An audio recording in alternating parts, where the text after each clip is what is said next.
할렐루야. 추석 연휴 잘 보내셨죠?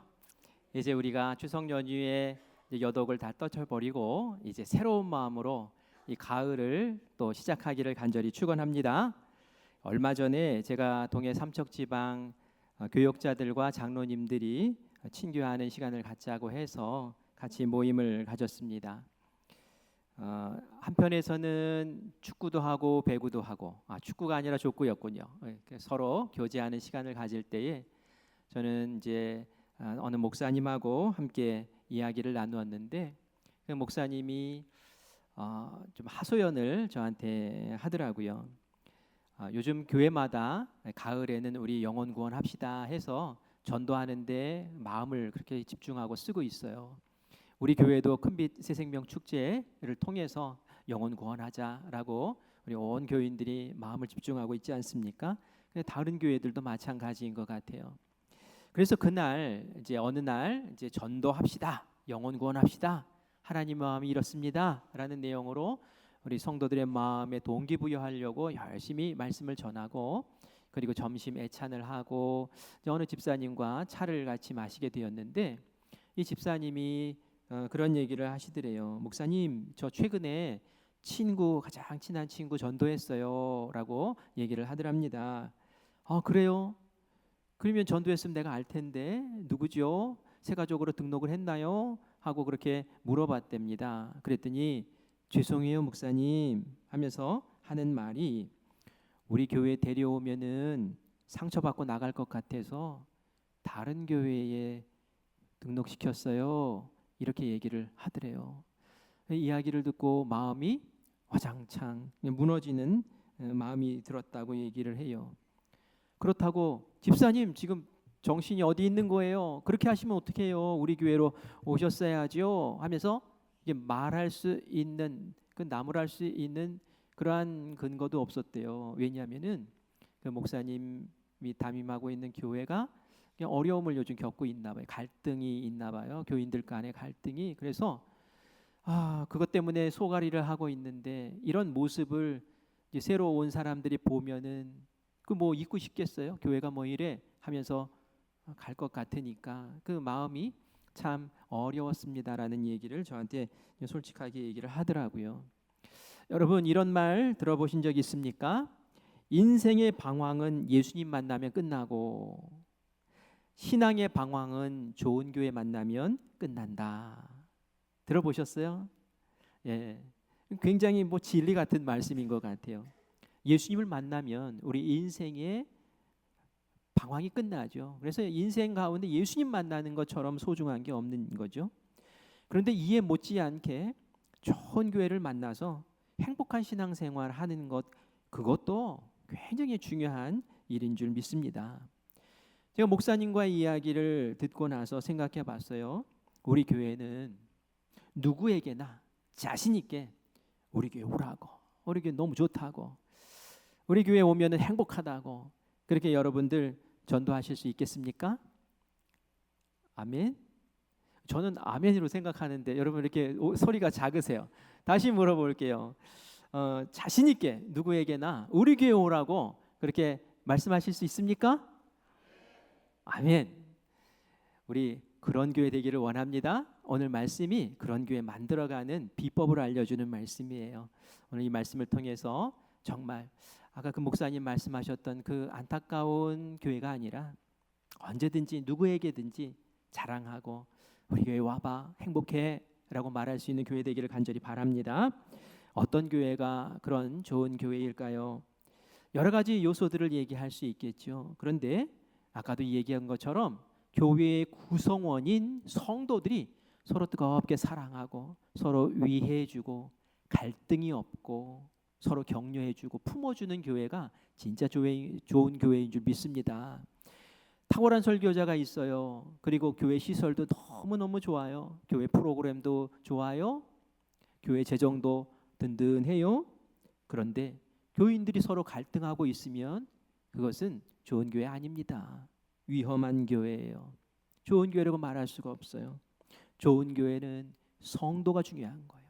성도가 하나 되고 서로의 의견을 존중해 주고 서로의 약점을 싸매어주고 배려해주고 키워주고 다른 사람의 기쁨을 함께 기뻐해주고 다른 사람의 슬픔에 함께 울어줄 수 있는 그런 교회가 진짜 좋은 교회인 줄 믿습니다. 그런데 이렇게 완벽한 교회가 세상에 있을까요? 사실 교회 공동체에는 얼마나 다양한 사람들이 함께 신앙생활을 합니까? 성별이 다 달라요. 그리고 나이도 다 달라요. 배움의 크기도 달라요. 경제적인 여건과 형편도 달라요. 성격도 다 달라요. 거기다가 이전부터 신앙생활 해왔던 그 어떤 배경이나 어떤 색깔도 또 다 달라요. 그럼에도 불구하고 성령님께서 우리를 한 가족으로 묶어주셨고 너희는 큰빛교회의 영적 가족이야 라고 우리를 엮어주셨기 때문에 우리가 오늘도 이 자리에서 함께 모여서 예배드리며 우리는 하나입니다 라고 그렇게 고백할 줄 믿습니다. 그럼에도 불구하고 늘 마음에는 이 두려움이 있는 거예요. 무슨 두려움이요? 우리가 이렇게 다 다르기 때문에 언제라도 우리가 방심하면 언제든지 이 다름을 통해서 갈등이 일어날 수 있다라는 것을 늘 마음 가운데 경각심으로 가지고 있어야 되는 거죠. 그래서 이 지상에 세워진 교회를 미완성의 하나님 나라라고 그렇게 표현하기도 합니다. 하나님의 나라 맞아요. 예수님의 그 신앙 안에 우리가 토대를 쌓고 그 위에 세워진 믿음의 공동체 하나님의 나라 맞아요. 하나님을 왕으로 섬기는 나라 맞아요. 교회는 그런 곳이잖아요. 그럼에도 불구하고 미완성이라는 거예요. 왜냐하면 아직도 갈등도 있고 근심도 있고 염려도 있기 때문에 그런 것이죠. 그러나 이 말은 다시 돌려 말하면 우리는 완성을 향해서 나아갑니다라는 거예요. 우리는 완성된 하나님의 나라를 우리 꿈꾸며 나아갑니다. 우리는 완성된 그런 성도의 온전한 모습을 이루기 위해서 오늘도 나아갑니다라는 그러한 고백의 교회, 서로를 떠받들어주고 서로를 섬기며 세워주는 그러한 은혜의 학교가 바로 우리의 교회인 줄 믿습니다. 오늘 우리가 읽은 본문 말씀은 로마 교회의 교인들끼리 갈등 상황이 있었어요. 그래서 이 사도 바울이 와 이거 좀 해결했으면 좋겠는데 방법을 모르는구나. 그러면 내가 이 해결할 수 있는 방법을 알려주마 하고 해법을 제시한 말씀이 바로 이 로마서 14장과 15장의 말씀이에요. 당시 로마 교회는 어디에 세워진 교회일까요? 로마에 세워진 교회예요. 그죠? 이스라엘이 아닌 로마에 세워진 교회예요. 이 로마에 세워진 교회에는 갈등이 있었는데 어떤 갈등이 있었냐면은 크게 두 그룹이 서로 네가 옳으니 내가 옳으니 하면서 알력 다툼을 하고 있었어요. 한 부류는 어떤 부류였냐면은 로마 출신의 그 이방인이라고 그러죠. 이방인 출신의 그리스도인들이었어요. 그리고 또 한 부류는 옛날부터 하나님을 믿었던 유대인 출신의 그리스도인들이었어요. 이 두 그룹이 한 교회에서 함께 신앙생활을 하고 있었던 거예요. 여러분 지리적으로 교회가 로마에 있었으니까 어떤 그리스도인이 어디 출신의 그리스도인이 더 많았을까요? 아마 로마 출신의 그리스도인이 더 많았을 거예요. 그럼에도 불구하고 이 안에서 옥신각신 하면서 성도들의 갈등이 있었으니 바울이 그 이야기를 듣고는 너무 안타까운 거예요. 참 좋은 교회인데 왜 이렇게 교인들이 갈등을 하나, 이 어려움을 서로 이게 만들어가나, 이거 해결해야겠다라는 마음으로 이 말씀을 전합니다. 사실 유대인 그리스도인들은 하나님을 이전부터 섬겨왔잖아요. 율법을 아는 사람들이에요. 그리고 어떤 절기를 지켜왔어요. 그것이 그들의 삶에서 어떤 습관이 되었고 어떤 문화가 되었고 어떤 가치관이 되었단 말이에요. 그런데 헬라인 그리스도인, 로마에서 예수 믿게 된 새로운 사람들은 그런 거 전혀 모르잖아요. 그러니까 그것 때문에 이게 같이 충돌이 일어났던 것이죠. 그 중에 하나가 바로 음식에 대한 것이었어요. 당시 로마 사회에서는 짐승을 먼저 먹기 전에 그 제단에 올려드렸어요. 하나님 제단이 아니라 그들이 믿는 우상의 제단에 이제 올려드린 거예요. 그리고 나서는 그것을 잡아서 죽이죠. 그리고 나면 엄청나게 많은 짐승들이 죽을 거 아니에요. 그게 다 시장으로 흘러나오는 거예요. 시장에서 그것을 이제 내다 팔고 시민들은 그것을 이제 돈 주고 사서 먹는 거죠. 이전에는 아무 문제가 없었어요. 그런데 이 유대인 그리스도인 가운데 이제 문제를 제기하기 시작합니다. 야, 우리 교회에서 애찬할 때에 왜 우상에게 바쳤던 그 고기를 사와서 우리 같이 그것을 애찬을 하느냐? 이건 아니잖아. 하나님께 드린 짐승이 아니잖아. 이 우상하게 드린 것, 더러워진 것, 부정하게 된 것, 이걸 가지고 우리가 식사를 하다니 이건 아니잖아 하면서 문제를 제기한 거예요. 먹는 것 가지고 말이죠. 그러면은 이 로마에서 믿게 된 이 이방인 그리스도인들은 뭐라고 얘기했겠습니까? 난 우리 율법 몰라. 그런 거 몰라. 예수님 믿으면 구원받는 거고 우리는 예수님의 복음 안에서 자유로운데 왜 음식 가지고 그러냐? 아니 이 제물이 우상에게 바쳐졌다고 해도 그 우상이 진짜냐? 가짜 아니냐? 우리는 얼마든지 자유롭게 이거 먹을 수 있는 거야. 이런 얘기죠. 그러면서 옥신각신한 거예요.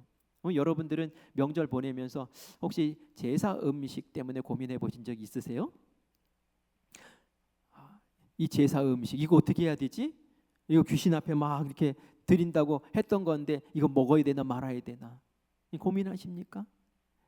이런 고민들이 사실 이 로마 교회에서 있었던 거예요. 이게 가벼운 문제가 아니었던가 봐요. 그러니까 바울이 이거 해결하지 않으면 안 되겠네 하는 그런 생각이 들었던 것이죠. 그래서 이 음식의 갈등을 해결하기 위해서 바울이 이들에게 알려준 해법이 있습니다. 우리 1절 말씀을 같이 읽어보겠습니다. 1절 말씀 같이 읽습니다. 믿음이 강한 우리는 마땅히 믿음이 약한 자의 약점을 담당하고 자기를 기쁘게 하지 아니할 것이라. 아멘. 이렇게 얘기를 해요. 믿음이 강한 사람들이 있고 믿음이 약한 사람들이 있는데 믿음이 강한 사람들이 믿음이 약한 사람들의 약점을 보면서 그것을 비판하고 비난하고 조롱하고 그러지 말고 그 약점을 믿음이 강한 너희가 좀 품어주면 좋겠다. 그게 해결 방법이야 라고 그렇게 이야기를 하는 것이죠. 이게 첫 번째 해결 방법이다 라고 말하는 겁니다. 사실 로마 교회에서는 음식뿐만이 아니라 어떤 특정한 날에 대해서도 관심이 있었어요. 금요일 안식일 있잖아요. 그들은 안식일도 지켰고 또 주일도 지켰어요.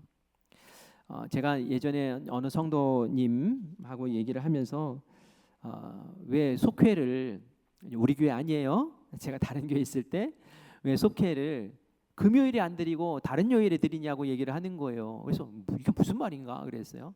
아니 금요일에 드릴 수도 있고 목요일에 드릴 수도 있고 화요일에 드릴 수도 있는 거지 뭐 금요일을 얘기를 하나 그랬더니 이분이 하는 얘기가 그래요. 목사님 예수님이 십자가에 달려 돌아가실 때가 금요일 아니에요? 금요일은 거룩한 날이에요. 목사님 그날 금식할 일이 있으면 금요일에 금식해야 되고요. 그리고 속회도 금요일에 드려야 돼요. 이거 어디서 배운 건지 모르겠어요. 근데 그분은 그렇게 배운 거예요. 그래서 그날을 지켜야 된다고 이 얘기를 그렇게 했던 거죠. 또 어떤 분은 그런 얘기예요. 기도를 왜 이렇게 시끄럽게 해? 왜 기도를 그렇게 막 쥐하면서 부르짖으면서 해? 기도 좀 조용히 하면 안 될까? 기도는 조용히 해야지. 그래 하나님과 대화하는 건데 이 경망스럽게 왜 저렇게 기도하는 거지? 이걸 가지고 막 따지기 시작하면 말이죠. 정말 어려워져요. 이 로마 교회도 이제 그런 것들 때문에 어려운 거예요. 현대 교회도 그걸 문제 삼을 수가 있다라는 얘기예요. 그것에 대해서 얘기하는 거예요. 바울이 얘기합니다. 이것이 맞다 저것이 맞다 얘기하지 않아요. 어떻게 얘기해요? 믿음이 큰 사람들이 믿음이 강한 사람들이 믿음이 약한 사람들의 약점을 이렇게 돌봐줘 담당해라 라고 그렇게 말하는 것이죠. 여기서 로마 교회에서 그런 믿음이 강한 사람은 누굴까요? 유대인 출신의 그리스도인들일까요? 그들은 하나님도 알고 이전부터 하나님을 알았으니까 믿음이 강한 사람일까요? 그런데 음식의 문제에 대해서는 그들이 믿음이 약한 사람들이었어요. 믿음이 강한 사람들은 누굽니까? 그 이방인 그리스도인들이에요. 우린 먹어도 돼. 보고만 해서 우리가 자유로운데 이걸 가지고 뭐 왜 못 먹어? 얼마든지 먹어도 돼. 믿음이 강한 사람들이죠. 이것으로 인해서 우리 구원 못 받는 거 아니야 하면서 당당히 먹어요. 믿음이 강한 사람들이에요. 반면에 믿음이 약한 사람들은 이 부정한 거 먹었다가 구원에서 탈락하면 어떡하나? 이거 먹었다가 하나님께 재앙이 내리면 어떡하나? 우리도 더러워지면 어떡하나? 그래서 복을 못 받으면 어떡하나. 이 믿음이 약한 사람들이 이 유대교 출신의 이 그리스도인들이었다는 거예요. 다시 말해서 너희들 자유롭다고 생각하는 너희들이 그것을 보면서 그들의 약점, 연약한 부분들을 좀 안아주라는 거예요. 이해해 주라는 거예요. 그 눈높이에 맞춰서 너희들이 그 어려움을 돌봐주라는 거예요. 그걸 가지고 비방하지 말라는 거예요. 야, 어떻게 율법 그걸 아직도 저렇게 붙잡고 있냐 하면서 그렇게 비아냥거리지 말라는 거예요. 제가 이전에도 한번 말씀을 드렸는데 제가 성지순례 갔을 때 이야기예요. 제가 목회 초년 때 전도사 때에 참 기회가 좋았죠. 바로 성지순례를 가는 일이 생겼어요. 그래서 저도 지방에 어떤 도움을 받아서 터키 쪽으로 성지순례를 가게 됐습니다. 터키에 갔을 때에 이제 호서대 교수님이 인도를 하셨는데 신약학 교수님이세요. 그게 목사님이시고 교수님이신데 그분이 저녁 식사를 이제 주문을 하시고 주문이 쫙 이제 음식이 들어왔어요. 근데 이전에 못 보던 게 딱 있더라고요. 뭐가 있었을까요? 빨간 포도주가 한 잔씩 쫙 글라스에 담겨 있었어요. 그날 음식은 고기였어요. 고기를 먹으면서 적포도주를 함께 먹으시라고. 이게 여기서 먹는 음식이라고. 메뉴에 다 있는 거고 평범한 음식이라고. 그런 얘기를 하는 거예요. 왜 그렇게 얘기를 했을까요? 목사님들은 술을 안 드시잖아요. 근데 식탁에 포도주가 올라오면은 막 고민할 거 아니에요. 이거 어떻게 해야 되나, 먹어야 되나 말아야 되나 막 이럴 거 아니에요. 그래서 그 교수님이 왜 이렇게 얘기를 해주신 거예요. 음식이니까 드셔도 됩니다라고 얘기를 해줬어요. 그래서 우리 다들 그러면 뭐 터키에 왔으니 우리 터키의 법을 따릅시다 이렇게 해가지고 아멘하고 같이 잘 먹었어요. 그리고 잘 잤어요. 이게 포도주를 마시니까 잠이 잘 오더라고요. 그래서 쿨쿨 잤어요. 그런데 아침에 일어났더니 한 구석에서 이게 목사님들이 웅성웅성 하면서 얘기를 하는 거예요. 무슨 얘기를 하느냐? 그날 밤에 목사님 한 가정에서 대판 사모님하고 목사님하고 싸움이 일어난 거예요. 부부 싸움을 거기 가서 한 거예요. 성지순례 가서. 무슨 일이었을까요? 그 사모님이 어떻게 목사님들이 술을 마시느냐고, 아무리 그 음식이라고 그래도 그렇지 그걸 어떻게 먹을 수 있냐고, 그 알코올 들어있는 거 아니냐고, 그 한 잔이라도 마시면 취하는 거라고, 술 취하지 말라고 그랬는데 이 목사님들이 이거 뭐 하는 거냐고 그러면서 당장 다음 날 나 저기 한국으로 돌아갈 테니까 티켓 끊어달라고 막 이러면서 밤에 잠도 안 자고 그렇게 싸웠다는 거예요. 그걸 가지고 이제 목사님들이 서로 모여가지고 어르신 목사님들이 웅성웅성 하더니 결정을 내렸나 봐요. 그리고 나서는 이제 그 교수님이 얘기를 합니다. 여러분 죄송합니다. 제가 어제 잘못한 것 같습니다. 음식이라고 포도주를 우리가 함께 먹었는데 그것 때문에 마음이 어려웠던 분이 계십니다. 그래서 이제부터는 음식이라 할지라도 1절 포도주든 뭐든 식탁에 올리지 않도록 그렇게 하겠습니다. 여러분들 이해해 주시기 바랍니다. 하면서 다시 한번 고개를 푹 숙이면서 인사를 하면서 죄송하다고 하더라고요. 이게 뭡니까? 이게 믿음이 연약한 분이 계실 때에 맞춰주 드리는 거예요. 포도주 먹으면 먹나 안 먹나 그게 뭐 무슨 문제겠어요. 그거 뭐 안 먹는다고 죽나요? 그것도 아니잖아요. 맞춰 드릴게요. 그것 때문에 마음 어려워하지 마세요. 그것 때문에 속상해하지 마세요. 그것 때문에 갈등 일으킬 필요 없어요 라는 거죠. 그래서 믿음이 강한 사람이 믿음이 연약한 사람에게 맞춰주고 보듬어주는 그 모습을 통해서 그 다음에 그 성지 여행이 아주 순탄하게 진행된 것을 우리가 보게 됩니다.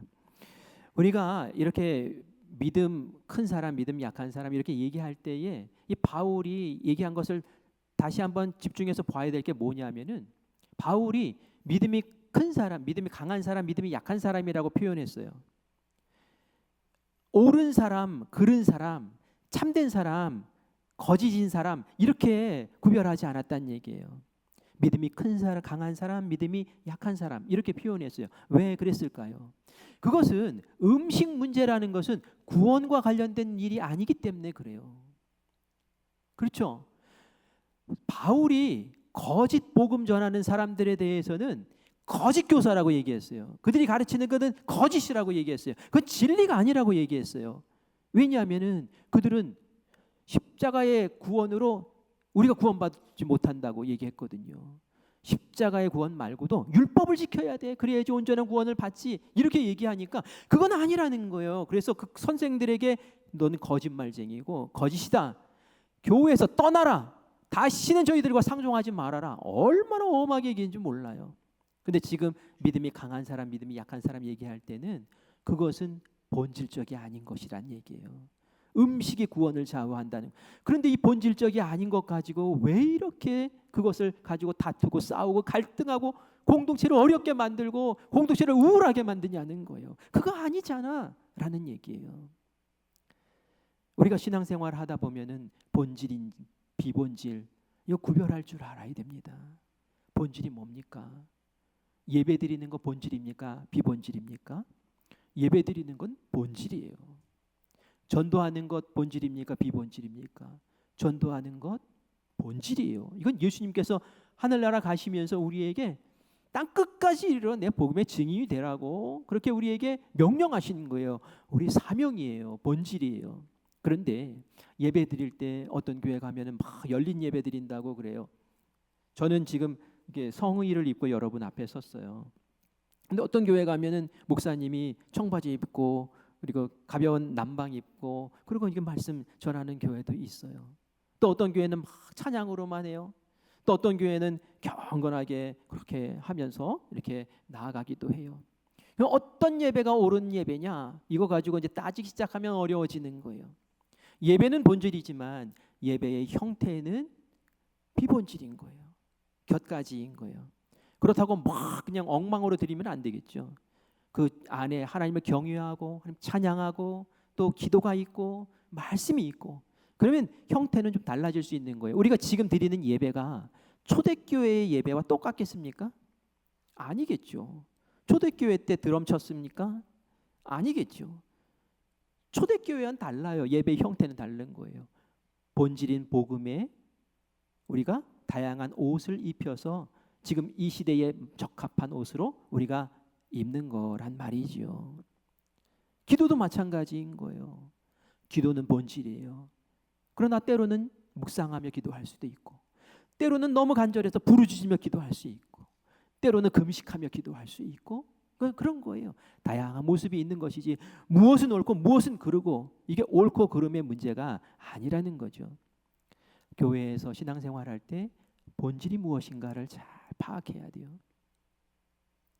비본질적인 것이다 라고 할 때는 그것 가지고 더 이상 에너지 낭비하며 갈등할 필요가 없는 거예요. 그것은 믿음이 강한 사람이 믿음이 연약한 사람을 보면서 아이고 저게 연약한 것이네, 저게 약점이네, 저 믿음이 커질 때까지 내가 인내하고 기다려주고 내가 저를 북돋아 세워주고 믿음을 성장시켜줘야겠구나 하면서 품어주는 마음, 그것이 약한 자를 감당해 주는 것인 줄 믿습니다.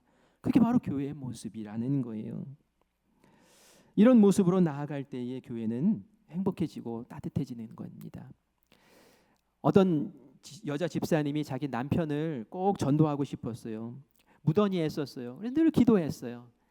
그래서 남편에게 막 졸랐어요. 이거 나 소원이라고, 당신 교회 나와서 나와 함께 예배드리는 거 정말 소원이라고, 내 소원 좀 들어달라고 부탁을 했어요. 그랬더니 남편이 알았어, 당신 소원인데 못 들어주겠어? 라고 했죠. 그래서 이제 가기로 한 날이 되었어요. 그런데 이분이 매일 아침에 하는 습관이 있었는데 아침 식사 때마다 반주를 해요. 오늘 술 얘기가 자꾸 나오네요. 반주를 해요. 아침에 식당 밥상 위에 꼭 이 반주를 딱 소주 잔 올려놓고 그리고 딱 한 잔 딱 따르고 그리고 밥 먹어서 딱 한 잔 하는 거예요. 이 술버릇이 그냥 평생 가지고 온 술버릇이에요. 근데 그날 교회 가기로 한 날, 그날도 아주 습관처럼 그렇게 아내가 식탁에 앉기 전에 먼저 다 걸친 거죠. 아내가 딱 식탁에 앉았어요. 술 냄새가 폴폴 나는 거예요. 술잔이 딱 있는 거예요. 빈잔이. 여보, 당신 어쩜 이럴 수가 있어. 오늘 나와 함께 교회 가기로 했는데 그게 술 냄새 풀풀 풍기면서 어떻게 교회 가겠냐고. 아우 오늘 안 되겠다고 그냥 이 집에 있으라고 그러면서 그냥 자기 혼자 교회를 갔답니다. 이러면 언제 남편 전도하죠? 남편 전도하는 게 까마득해요. 우리가 이때 본질이 뭐고 비본질이 뭔지를 파악할 줄 알아야 돼요. 술 먹고 술 냄새 나면 어떻습니까? 그래도 교회 나와서 말씀 듣고 예수 믿어야죠. 구원이 더 본질적인 거잖아요. 비본질적인 것 때문에 본질을 놓쳐버리면 안 된다는 거예요. 아침에 한잔 하는 거 그것도 예수님 믿으면 끊어져요. 어떤 사람은 얘기해요. 나 담배 피워서 교회 못 간다고. 죄를 지어서 죄 많이 지어서 못 간다고. 술을 마셔서 못 간다고. 그것 때문에 교회를 못 온다는 것은 이 비본질에 묶여 있는 거죠.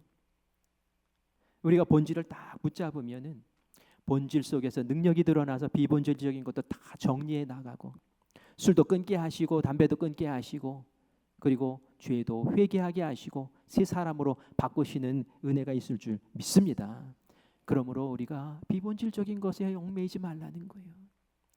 왜 그것 가지고 화내시고 왜 그것 가지고 갈등하시고 왜 그것 가지고 목소리를 높이시고 그러시냔 말이에요. 그게 본질입니까?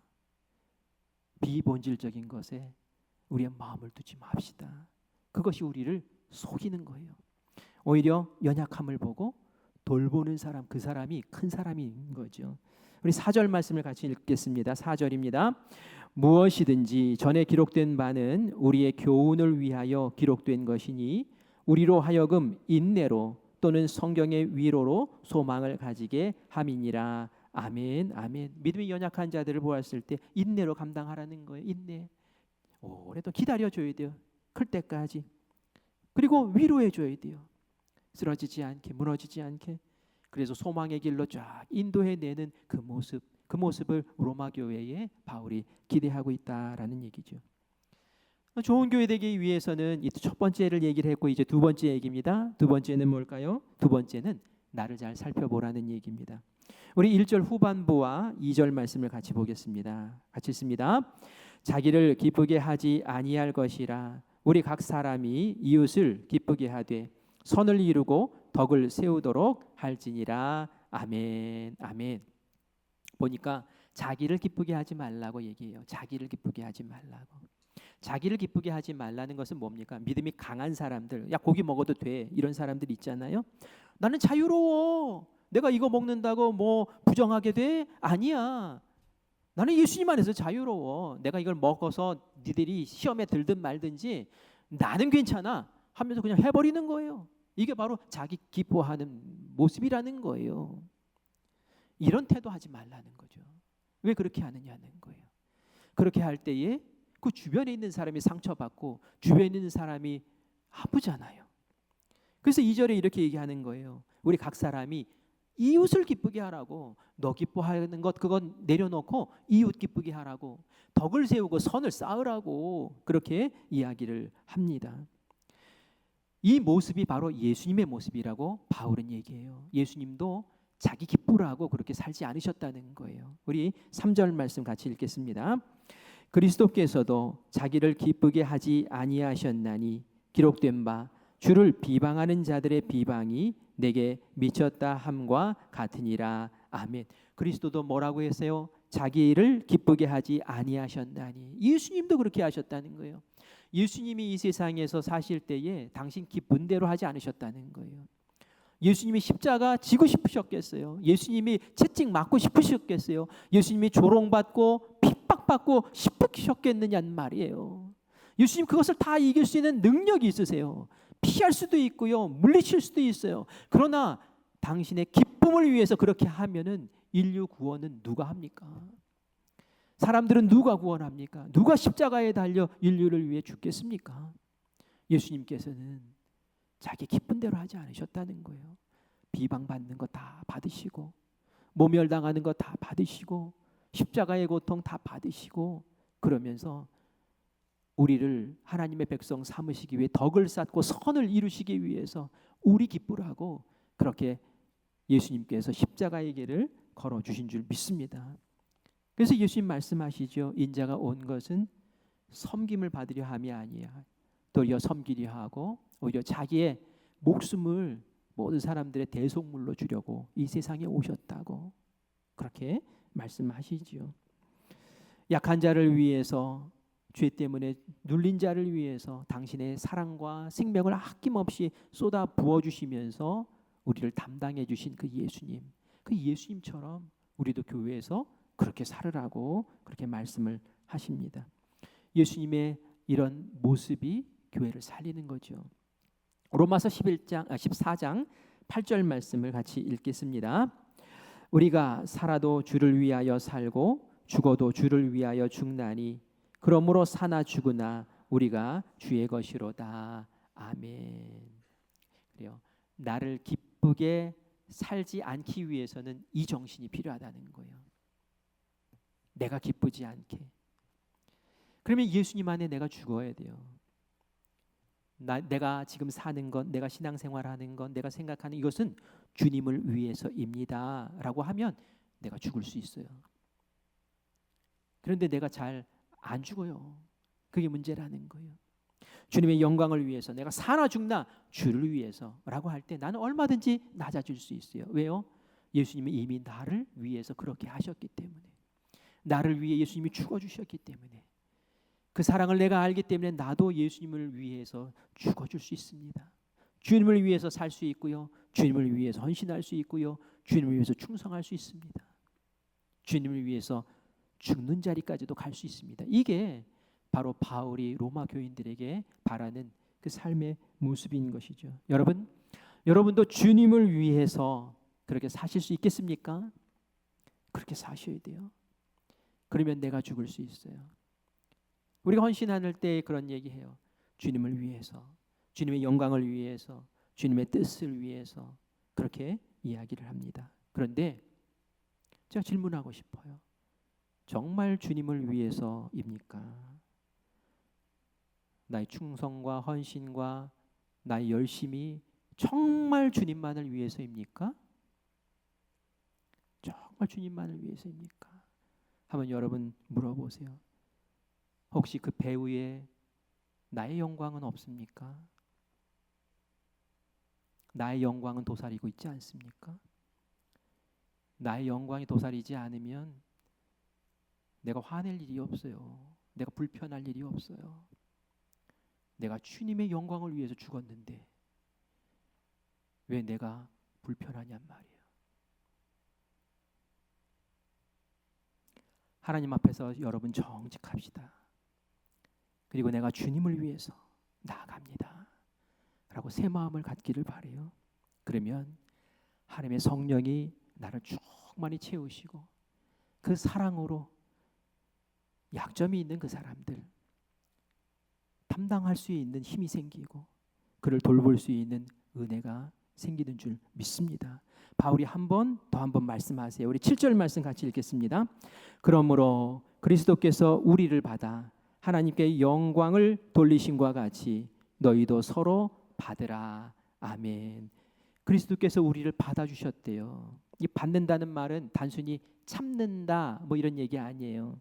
받는다는 얘기는 너무 약하고 너무 모자라요. 죄 속에 있어요. 근데 예수님이 이 부족한 죄인을 십자가에 달려 죽으심으로 너 이리 와 하고 끌어안아 주셔서 하나님 백성 만들어 주셨다는 거예요. 그게 받는다는 거예요. 너희가 그런 사랑을 받았잖아. 그런 받음을 받았잖아. 그러면 너희도 그렇게 받아야지. 서로를 그렇게 받아야지 라고 얘기하는 거예요. 공동체 안에 기꺼이 받아들이라는 거예요. 믿음이 강한 자가 믿음이 약한 자를 그렇게 받아주라는 거예요. 우리가 약하죠. 또 신앙의 배경도 다르지요. 신앙의 수준도 다르지요. 그럼에도 불구하고 우리가 약한 자를 돌봐서 큰 품을 품고 나아갈 때에 우리 안에 놀라운 사랑의 역사가 일어나는 줄 믿습니다. 그럴 때에 이제 밖에 나가서 당당하게 말할 수 있는 거예요. 우리 교회 와봐. 우리 교회는 달라. 우리 교회는 얼마나 사랑으로 똘똘 뭉쳤는지 몰라. 우리 교회는 갈등이라는 게 없어. 우리 교회는 그냥 하나님의 뜻 안에서 한 목표만 바라보고 그저 사랑하며 걸어. 이렇게 돼야 되잖아요. 그렇죠? 그런 교회 되게 하실 줄 믿습니다. 그렇게 그런 교회 분명히 되게 하실 줄 믿어요.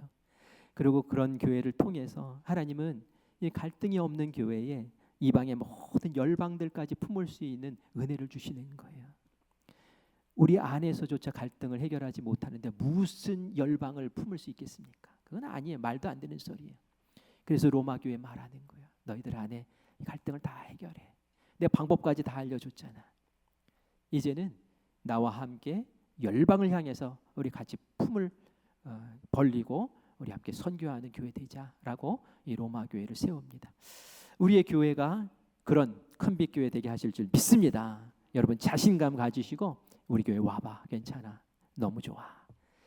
당당히 말씀하시면서 우리 큰빛 새생명 축제를 하나님의 영광으로 잘 세워나가는 우리 모두 되기를 간절히 축원합니다. 아멘.